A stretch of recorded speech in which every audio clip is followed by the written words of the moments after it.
Thank you very much, Mr. Salmon. I'd like to call to order this Education Committee meeting for tonight, and I'm going to hand this over to Dr. Elliott. But before I do, I'm going to ask everyone's indulgence as we have quite a few textbooks and materials to go through tonight. We're going to group these into 4 groups of by curriculum area. So we'll start with secondary novels. We'll have some, I believe, 1 math approval, science, and then some world language textbooks. I would ask everyone's indulgence if you would allow us to present each of those 4 groups. We'll pause at the conclusion of each grouping and ask for any questions and comments at that time. All right, thank you, Dr. Elliott, over to you. Thank you very much, Ms. McKee, and good evening, members of the board. And we also have with us this evening several curriculum coordinators who will be sharing some information with you about some of the textbooks that we are bringing for approval. Tonight we have 3 agenda items. The first agenda item is an informational item, and Dr. Sanko will share some information about that in just a second. And then, as Ms. McKee indicated, we have some textbook and core resource for approval for the 21-22 school year. This will be a board action item at the next board meeting. And our third agenda item is also a board action item where we are asking the board to approve the renewal of some digital resources that we had purchased last year. We would like to continue using those.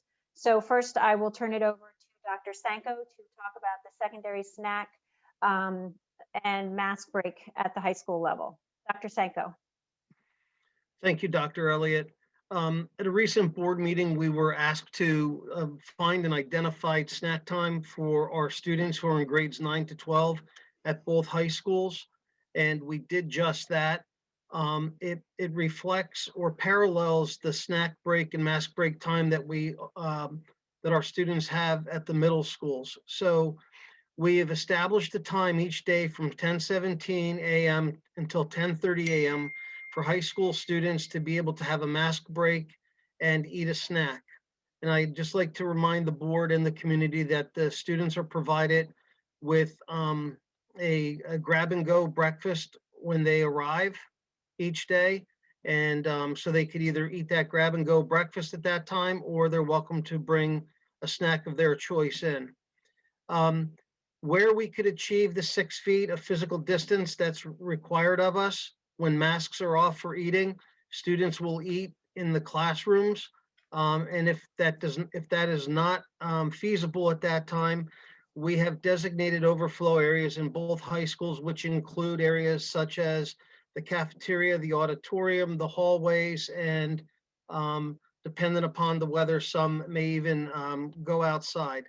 But the defined time, again, is from 10:17 to 10:30 each day.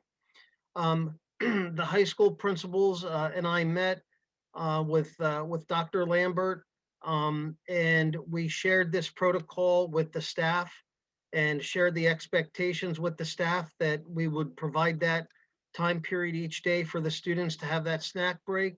That information was shared with the staff of North and South on April 21st. And today began the first day of that snack break. I made contact with each high school today after that snack break, and they did not hear anything negative or positive at that point. They did say that things stopped and students had an opportunity to eat, and we will continue to monitor it. But as of today was the first built-in snack break for our high school students. Thank you. Ms. McKee, any questions or comments from board members? Thank you, Dr. Sanko and Dr. Elliott. I have no questions. Any questions or comments from the board at this time? I have a question, please. Please go ahead, Ms.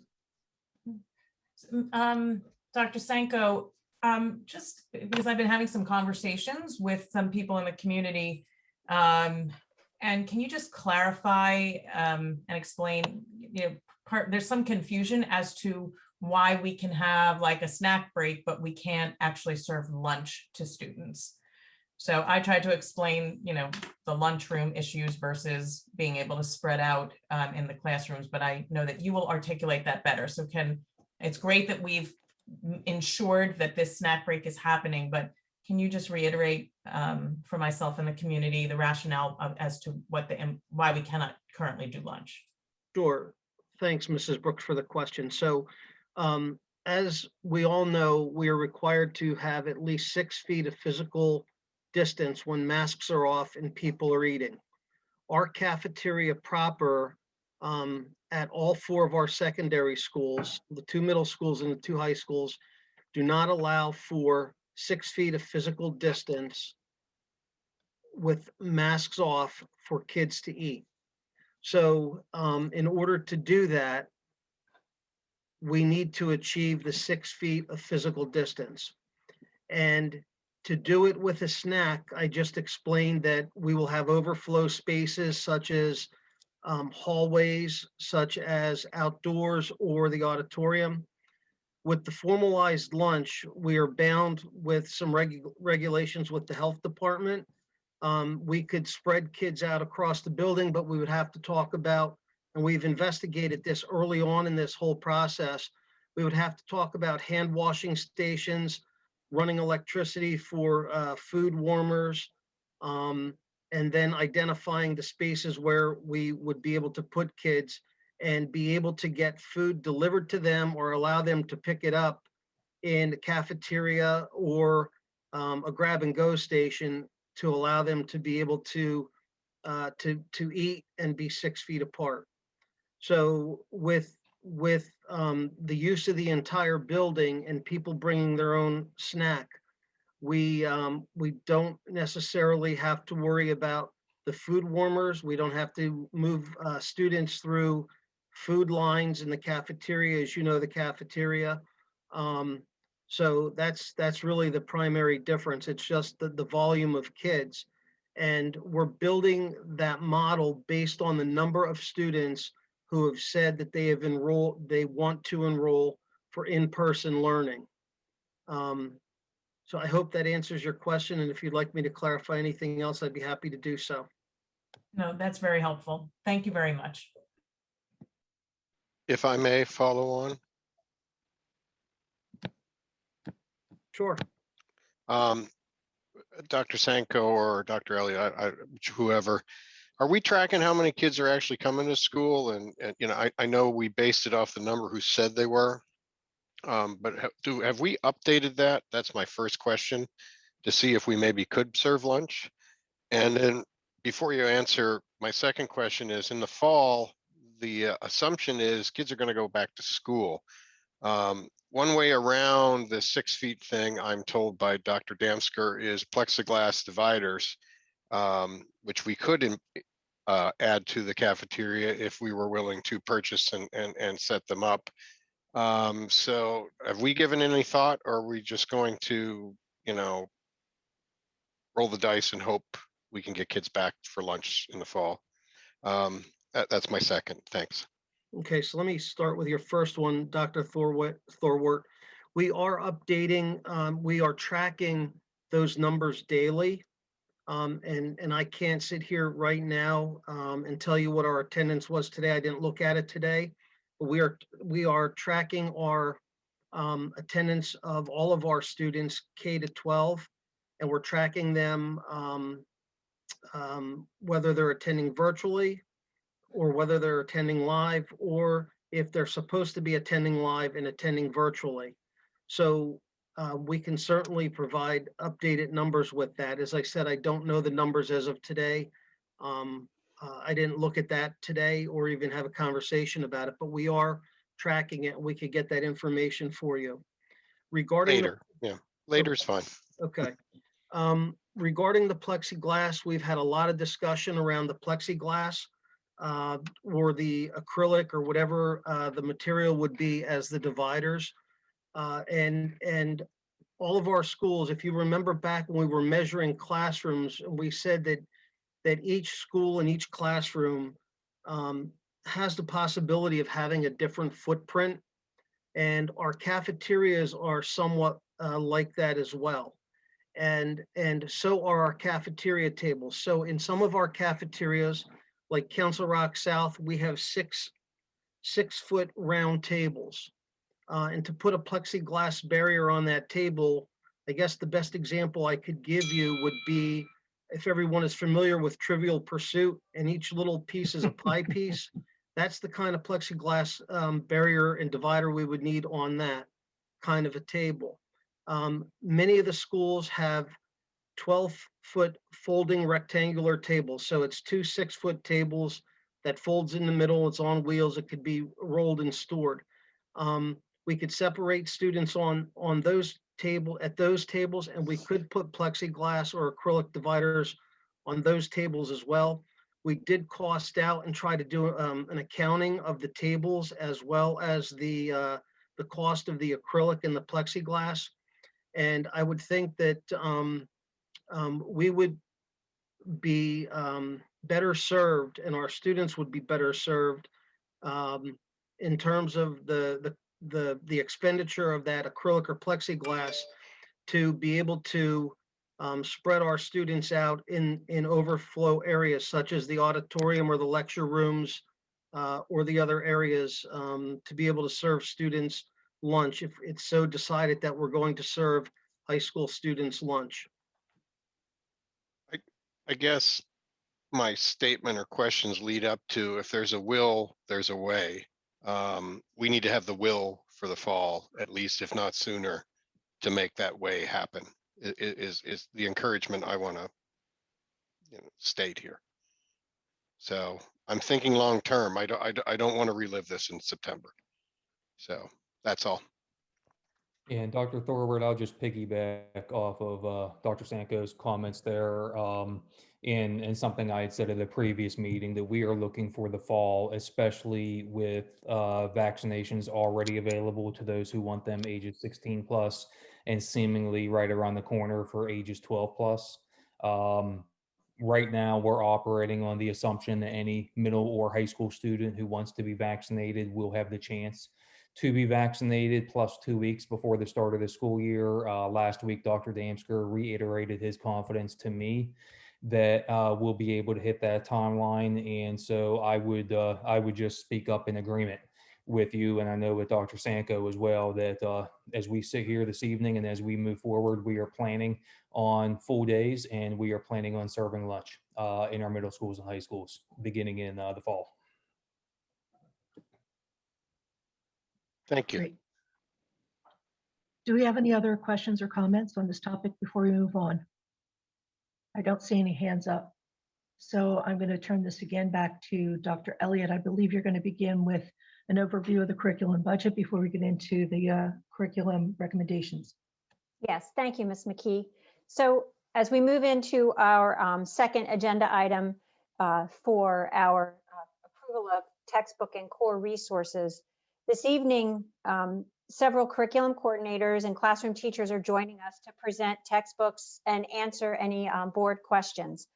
Our curricular resource review process is part of our ongoing work to evaluate curriculum and resources as we continually improve and refine our curriculum to best support student learning. Coordinators work with teachers to review curriculum, evaluate resources, and research new resources. On March 26th, the board was provided with information on each of the textbooks presented this evening, and this information included the district review of the proposed resources and a summary of those costs. To give a little bit of an overview of our curriculum budget before turning things over to the curriculum coordinators for their presentations. Each year, every curriculum coordinator reviews and updates their 5-year projections for their respective departments. This includes adjustments based on the actual curriculum review work and expenditures from the previous year or the year we have just completed, as well as the addition of a new year to continue our planning. This planning helps us manage the review of curriculum as well as our curriculum budget. And our proposed 2021-2022 budget includes $1.4 million in resources and services, as Mr. Stone refers to as the 300 to 900 object codes. And this includes subscriptions to digital resources, textbooks, instructional supplies like our science kits and equipment, and this amount includes both recurring and non-recurring expenses. By way of example, we budget funds each year for science kit replacement materials and library databases as recurring instructional expenses. This evening, we present several new textbooks and core resources for board approval. These resources total $315,651, or 23% of the new proposed 2021-2022 curriculum budget. Our proposed resources align to our strategic plan, focusing on the integration of STEAM, expanding our text to include more diverse voices and authors, and providing our students with updated and modern curriculum resources. Our resources align to both state and national standards and help teachers prepare students for college and career in the 21st century. Tonight, as Ms. McKee said, we present textbooks in 4 content areas, and we will present one content area at a time and then pause to open the floor for board questions or comments for those particular curriculum coordinators and teachers who are presenting. So this evening we begin with English Language Arts, and with us we have Ms. Andrea Houston-Lingman, who is our district English Language Arts coordinator for grades 7 through 12. And we also have 4 English teachers with us this evening, Ms. Kelly Merritt, Ms. Cindy Naroff, Ms. Tina Jones, and Ms. Diana Morris Bauer. I will now turn over to Ms. Andrea Houston-Lingman. Thank you very much for the opportunity to present the request for purchase of our new titles. As you all are probably aware, we've done this over the last several years. We've been looking to create a curriculum that includes more engaging, more compelling, and more contemporary titles for our students. But this year, our focus was to also ensure that all of the titles that we are adding are those of diverse voices. And for the most part, they are not only diverse voices, but it's also content that's either related to current curriculum or curriculum that we feel would be a wonderful complement to what's already in our current curriculum. So the first novel that we're asking for approval for is Between the World and Me. This would be a novel that would be approved for all 10th grade courses. It also obviously is for the more diverse American voice. It is of literary merit. It's a National Book Award. It's a #1 New York Times bestseller. And as we go through this, you'll see the various numbers of copies that we're requesting would make sure that both North and South have enough copies to begin using this on a more substantial basis rather than just a simple pilot. So that would be our first request. And our next one, Funny and Farsi. This is one that would be used to go along with the idea of the American Dream. We would partner that with The Great Gatsby, which is already a very popular title choice, but with a more diverse, contemporary female and diverse voice for the author as well.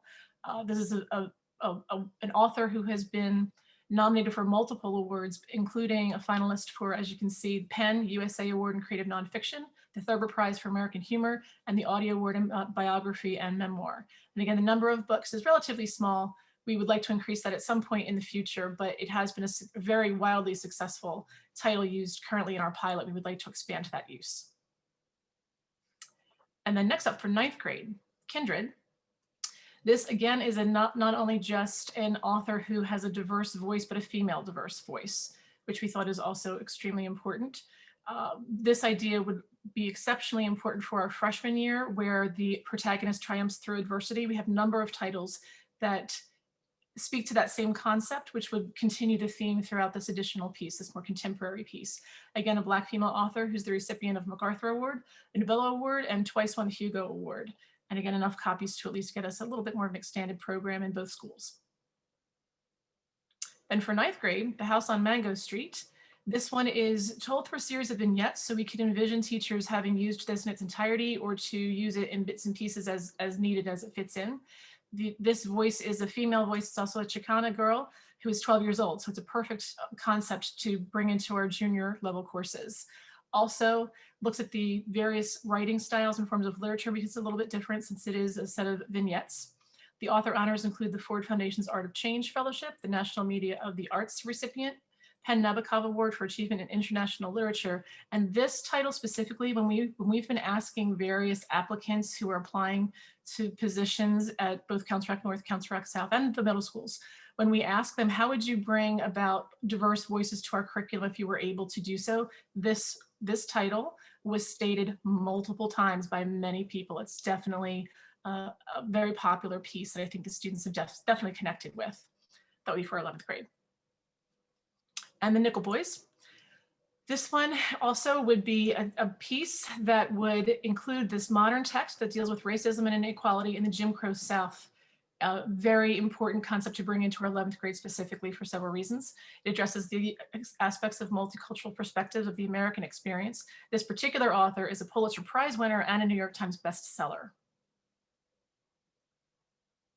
And then finally, we've got in 9th grade, To Be a Slave. This one would be used, has been used in conjunction with To Kill a Mockingbird to give students a better understanding of the situation facing the South after the Civil War. Students who begin reading To Kill a Mockingbird generally have a very limited understanding of it, and we need to provide a lot of background information so that the concepts and the commentary that's being discussed throughout To Kill a Mockingbird makes sense, and they get that deeper prior knowledge. This one would build content knowledge for students as it shows the perspective of the slave, which is often a hidden voice in literature. And if you parallel that with To Kill a Mockingbird, you'd see that there's this underlying current that the students really don't have an understanding of, and they would understand so much more if we were able to bring this in as well. And this, of course, is a Newbery Honor Book as well. All right, thank you, Ms. Houston-Lingman. Ms. McKee, those are our novels presented for approval for English language arts. At this time, we'll pause for comments and questions from board members about our ELA resources that we're putting forward for approval. Thank you. I'm looking to see if there are any hands raised. I don't see any, but is there anyone? I have a who'd quick like to jump in question. with Go ahead, Mrs. Brooks. Sorry, thank you. Quite all right.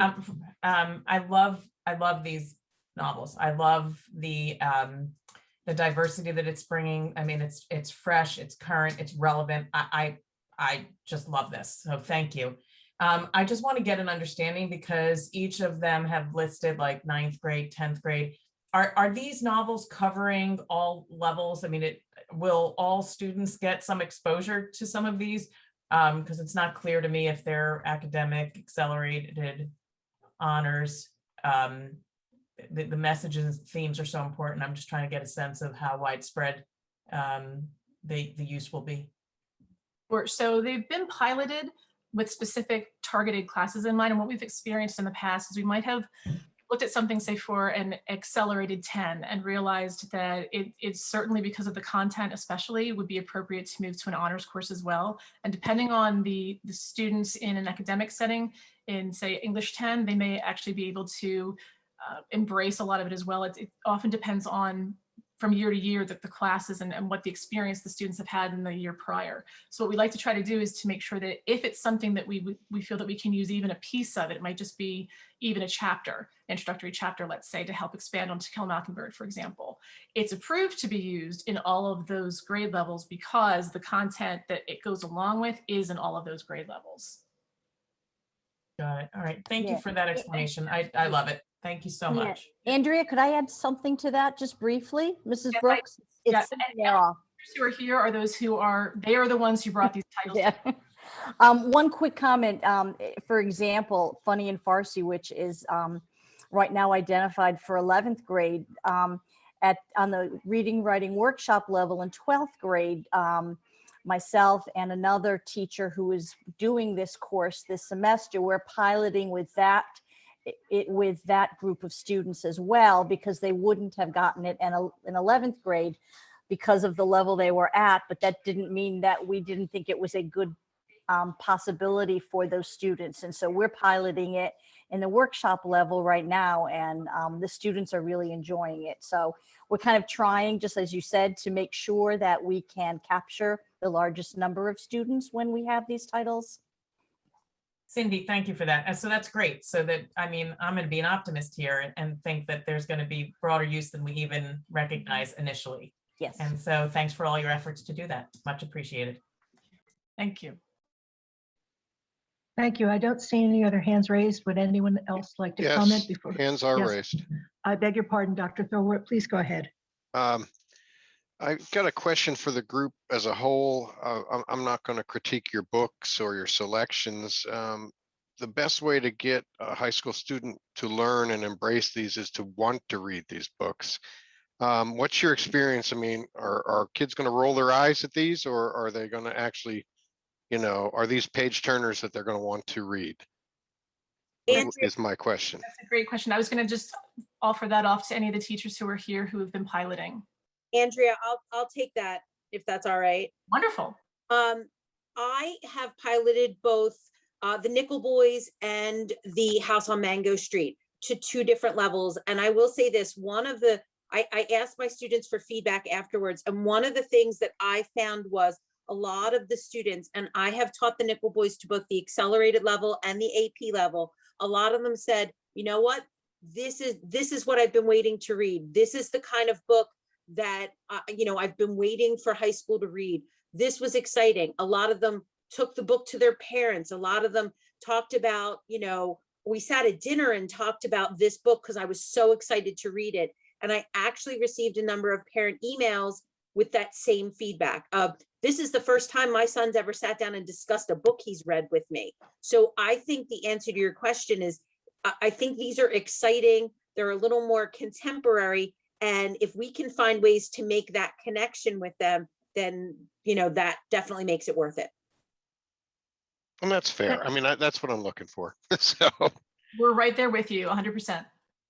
Great. Thank you. Andy, I see your hand is raised also. Yeah, just a quick comment. I mean, tonight's a relatively quick overview and a fast discussion. So, this comment will be germane to what came before this particular session and everything else tonight. But I just want to acknowledge the work that the entire team is doing, vetting through all of the different resources that are out there to find the right materials, if you will, to excite the kids and deliver on our strategic plan, and working through the countless options to come up with recommendations. So thanks to the whole team. And what's even better is just the answer to that last question, and the energy with which that question was answered, because we can see how passionate you are about this, and that's ultimately going to mean even better outcomes for our students. So thank you, everybody. Thank you. I'll take the opportunity real quickly to say I love seeing the books that are proposed for adoption tonight. I took the opportunity to read 3 of them. They are, at least for this reader, very high interest and really quality literature. So let me echo my thanks and appreciation for all the teachers who piloted and brought these to us for approval. Thank you. Back to you, Dr. Elliott. All right, thank you, Ms. McKee. And I want to thank Ms. Houston Lingman and Ms. Merritt, Ms. Nariff, Ms. Jones, and Ms. Morris Bauer for joining us this evening, and for really the work they've done in researching and finding titles that are speaking to our strategic plan, but also, be titles that are interest to our students. And I think that speaks to just the education that we continue to want to provide to our students and work to really match to meet their needs. So thank you all very much for being here this evening and providing your expertise and your continued dedication to our students' success. Thank you very much. Thank you very much. And at this time, I'm going to now introduce Dr. Julie Eastburn, and we're going to move on to K-12 mathematics. And Dr. Eastburn, I'll turn it over to you. Okay, thank you. So I'm asking for approval for an AP statistics book that our 11th and 12th grade students will be using. It's really just an updated version of the 2003 edition that we currently are using at both high schools. The updated version provides more relevant examples and problems for students to solve that are of higher interest and more relatable in their life. If you think back to 2003, many of the examples and problems put forth have no relevance in students' lives anymore, and they don't really see the real life application and importance of understanding and applying statistics in our real world. So this provides a lot more relevant ideas. And currently our current textbook, since it's from 2003, has no online resources for students or teachers. So this textbook will provide that. And it also better aligns to the updates that the College Board made a few years ago on the AP test. Our AP scores are great. We think we can continue to drive them even higher with having more closely aligned resources available to teachers and students. And Ms. McKee, this is our only mathematics book coming to the board for approval. So at this time, we'll pause for questions and comments from the board. Thank you. I'm not seeing any hands raised, but that hasn't prevented me from making that mistake earlier. So if there's anyone who would have a question or a comment, leave in. But I'm seeing none. All right. Thank you very much. So Dr. Eastburn, thank you too for your time this evening and for your continued dedication to the success of our students. Thank you. You're welcome. So we are now going to move to science, and we have Miss Renee Devlin, the K-12 coordinator for science. Hi, everyone. Good evening. I'm excited to bring 3 books to you tonight at different grade levels, actually in each elementary, middle school, and then high school. So the first kit and book I'm bringing to you is First Grade Science for All, Sound and Light. It is currently in our 3rd grade curriculum, and the next generation science standards, which we're moving towards, they're on the horizon of being approved, tell us that these standards belong in 1st grade, not 3rd. So we will be taking, if this is approved, we will be taking it out of 3rd and not adding anything to that 3rd grade curriculum at this time. It has an online interactive ebook. It has highlighted audio readers for kids to help with fluency, and it also prepares kids for PSSA. The current Sound and Light kit is over 20 years old, so there is not any online capability. We had 3 schools pilot this kit and textbook for 2 years. We extended it last year due to COVID.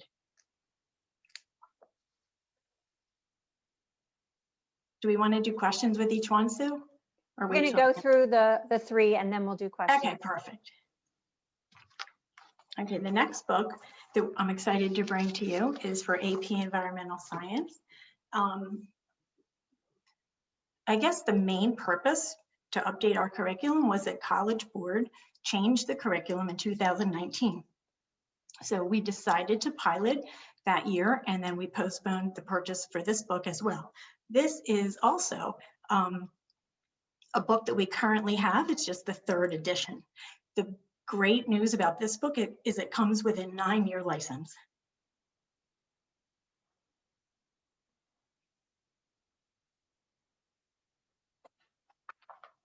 And the 3rd and final book I'm bringing to you is 7th grade honors environmental science. Again, it aligns with next generation science standards. And the main reason we brought this to the forefront of our purchases was because last year our online subscription expired. It provides real world math comprehension practice, digital online labs. Oh, and both secondary books are integrated with Canvas. All right, Ms. McKee, that is our 3 resources for science. We'll pause now for questions and comments from board members. Thank you. Sure. I see Mrs. Marcel, is your hand raised? It is, thank you.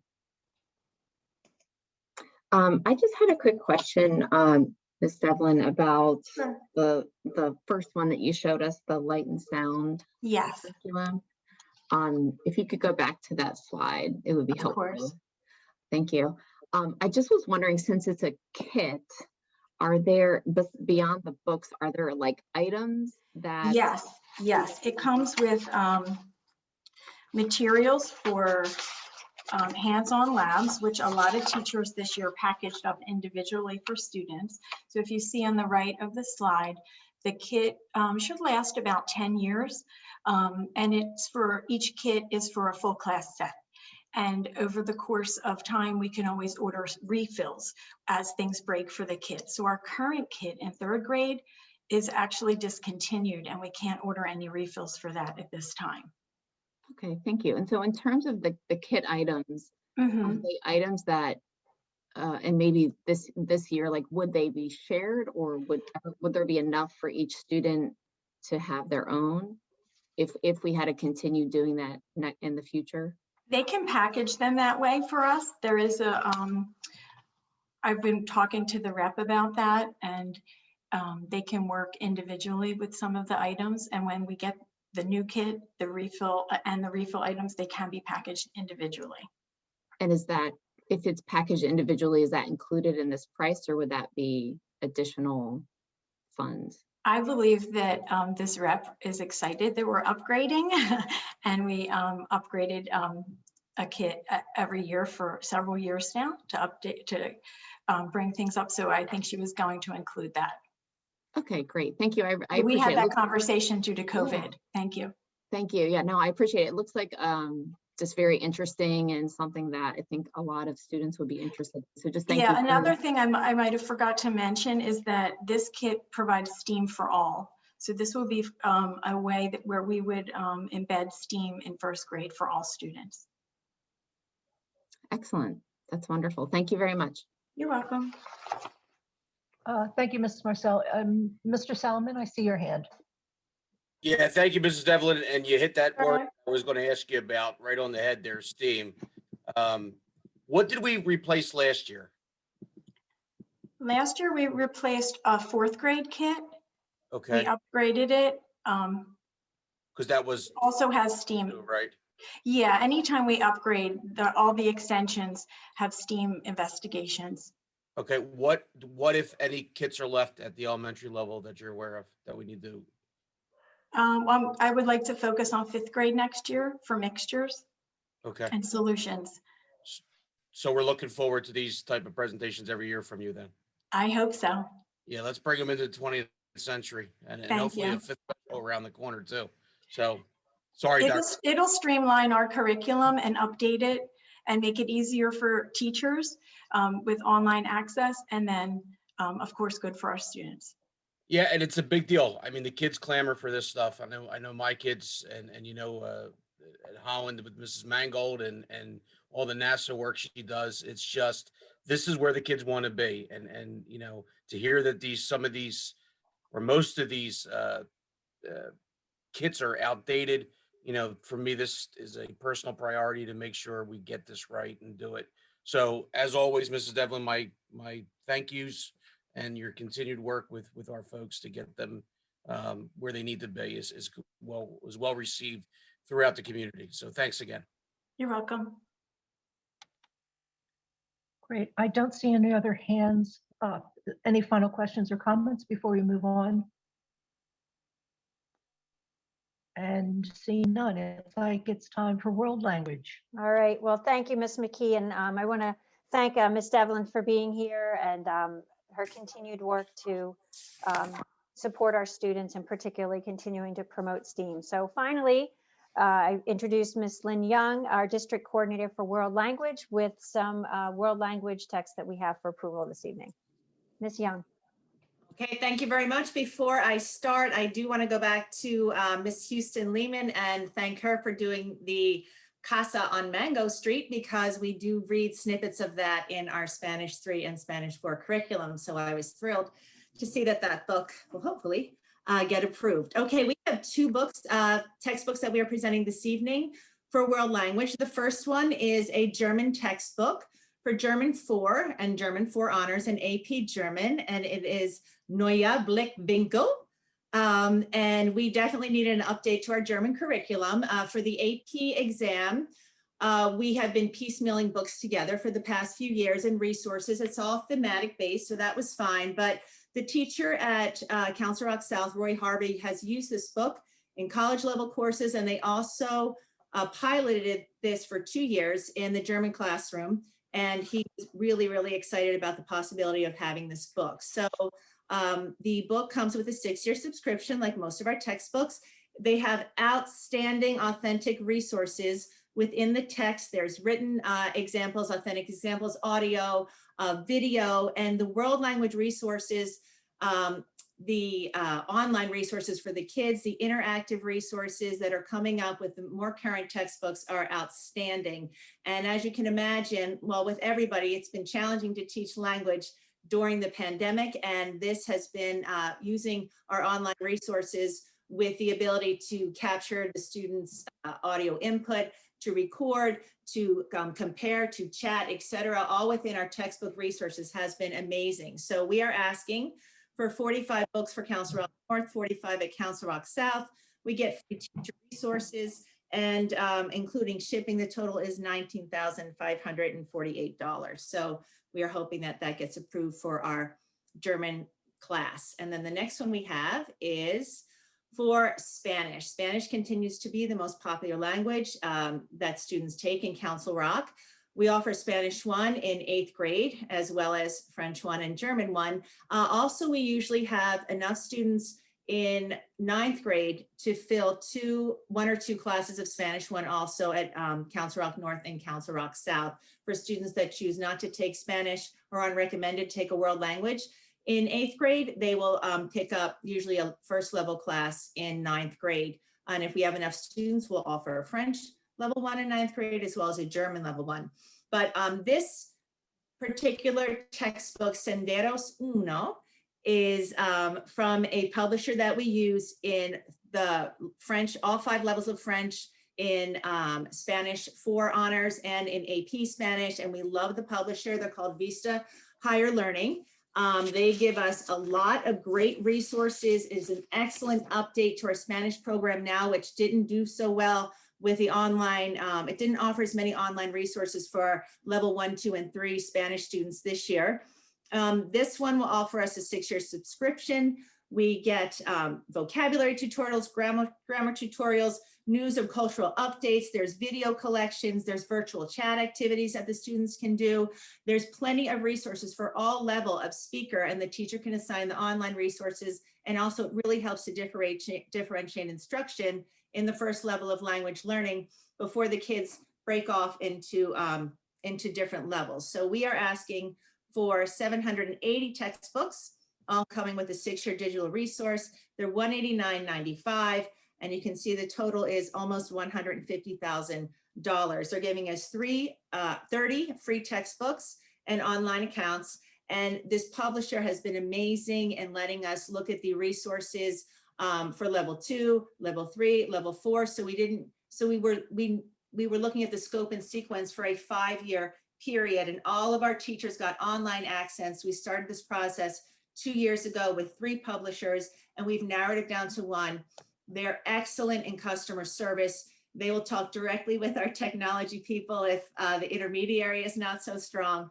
And we're really excited about having this textbook. Great. Thank you, Ms. Young. And Ms. McKee, that is our textbooks for approval for world language. So we'll pause for board comments and questions. Excellent, thank you. Mr. Tate, I see your hand. Please go ahead. Thank you, Ms. McKee. Thank you, Ms. Young. I love the multimedia aspect of all these packages. I'm curious about German. I went to a small but very good high school in central Pennsylvania where German was the predominant foreign language. What's the demand like? A parent asked that question recently in an email. What's the demand like for German these days? Well, there is still a very large amount of heritage speakers in Bucks County and in our area, and our German numbers are actually going up in Council Rock. Dr. Elliott did this was just, you and I just looked at this, right, Sue? Okay, so we did a comparison of, she did a comparison of numbers and realized that our numbers are going up. More students are taking German, and see, we don't know what the selection was for the 8th graders, the rising 8th graders, but for next year in German 2, I believe we have, as of now, we have 62 students signed up to take German, which is going up from the past few years. So I know there seems to be an idea that the numbers are dropping in German, but actually we have seen a rise in the number of German students. That is neat.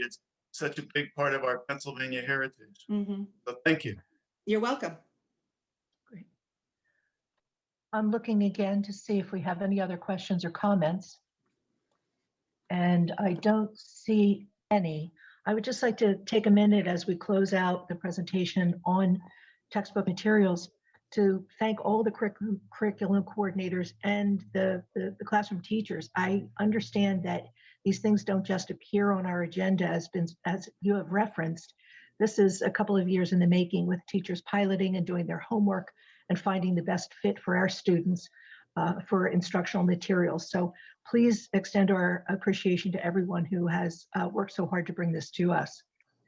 And Dr. Elliott, I believe we're ready to move on. Thank you. And thank you, Ms. McKee. And I echo everything that you just said. Curriculum coordinators work for multiple years. As I mentioned at the beginning of this part of our presentation, this is several years of work where they're researching, reviewing standards, really thinking about what resources are out there to be best for our students. And you know, it takes a lot of work, not only from our coordinators, but the teachers that they work with to really do a lot of the research and piloting. So I really appreciate their time. And Ms. McKee, if it's all right with you, I will allow all of our curriculum coordinators and teachers to exit the meeting and go ahead on with the rest of their evening at home, if that's fine with you. Absolutely fine. And thank you everyone for your participation. Appreciate your time tonight. Okay. Thank you. Thank you. Very much. Thank you. Have a good night. Thank you. All right, moving on to our final agenda item for the evening is some request for renewal of some digital resources. And these digital resources that we have purchased this year, and we're asking to purchase again next year, really increase the opportunities for engagement with both our in-person students and our virtual students. Our teachers use these resources for formative assessments, to really get a sense of how students are learning in the moment of instruction. They use these resources to help with enhancing student engagement, enhancing their planning, and the resources actually really help them to be more efficient with some of their instructional planning. You will see these resources relative to how they fit to our curriculum budget, as I have here in this slide. The total cost of the resources is a little over $103,000. However, $98,000 and change of those costs are actually being paid through federal funding sources next year. So they are not coming out of our district curriculum budget, but rather coming from federal sources that I'm going to highlight for you.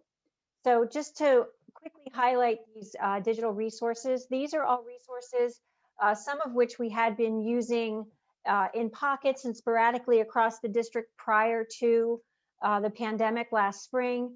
With the pandemic and our need to shift our instructional learning model for the health and safety of our students and our staff, we explored various digital resources and got feedback from teachers on various resources, as well as our tech specialists gave us a lot of feedback.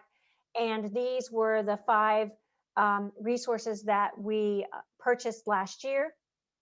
And teachers have been using them throughout the year, and we want to continue to use them again next year. So just highlight very quickly what each of these resources is. So Edpuzzle is a digital resource that enables teachers to basically take a video and embed checks for understanding within the video. So they can write questions or prompts for students to answer a prompt or engage in a discussion by pausing the video and embedding it into the video and making it part of a seamless instruction. With Edpuzzle, we're asking for a 1-year subscription, and Edpuzzle will be paid with our ESSER 1 funds. So to give the board a little bit of background, when we received our ESSER 1 funding last spring, we made the decision to utilize those funds as long as we possibly could. So we used them last year to purchase these particular digital resources that you see listed as ESSER 1, and made sure that we had enough money budgeted in ESSER 1 funds to be able to pay for them a second year. The ESSER 1 funds expire on September 30th, 2021. So by purchasing these this summer, we're able to make use of the remaining of those ESSER funds to support the continued use of these resources. The second one listed is Imagine Learning, and Imagine Learning is a resource that we have purchased. Last year, we had some support through CREF to purchase this resource. This year, we've included it in our curriculum budget. This resource is particularly for English language learners. And Imagine Learning supports our English language learners with additional vocabulary resources and language development opportunities to really support their ongoing work in learning the English language as they adjust to attending school and being able to navigate in a language that is not their primary language. The third listed here is CAMI, and CAMI is a resource that enables students and teachers to, in essence, turn a PDF document into a writable document that students can complete online and fill in blanks and answer questions. So it really takes something that in the past would have been difficult to navigate by having a PDF in front of you and having to write answers on a separate piece of paper. It makes it into an interactive worksheet for students that they can use online. As we did last year, we will be using our Title IV funds to support the purchase of CAMI. And we would like to continue to do that again next year. Of course, Title IV is contingent upon how much Title IV funding we receive, but we anticipate that we will get relatively level Title IV funding for the coming year. The fourth listed here is Nearpod, and Nearpod is also being purchased with ESSER 1 funds. Nearpod is a resource that allows our teachers to create interactive lessons where they can include videos, informative checks, and opportunities for students to answer questions and show real-time answers and create graphs on the screen as students see the live data coming in from their classmates relative to the learning. Provides really good formative checks of student learning throughout the lesson at the point of instruction. And Nearpod is something that probably is one of the most popular resources that our teachers have been using this year. But again, it's something that they all value and see use of it in next year when we are traditional and back in the classroom. And finally, Screencastify, again, using our ESSER 1 funds to purchase a second year of this digital resource. This is a video creation resource that allows teachers to create and edit videos that they use to enhance their instruction.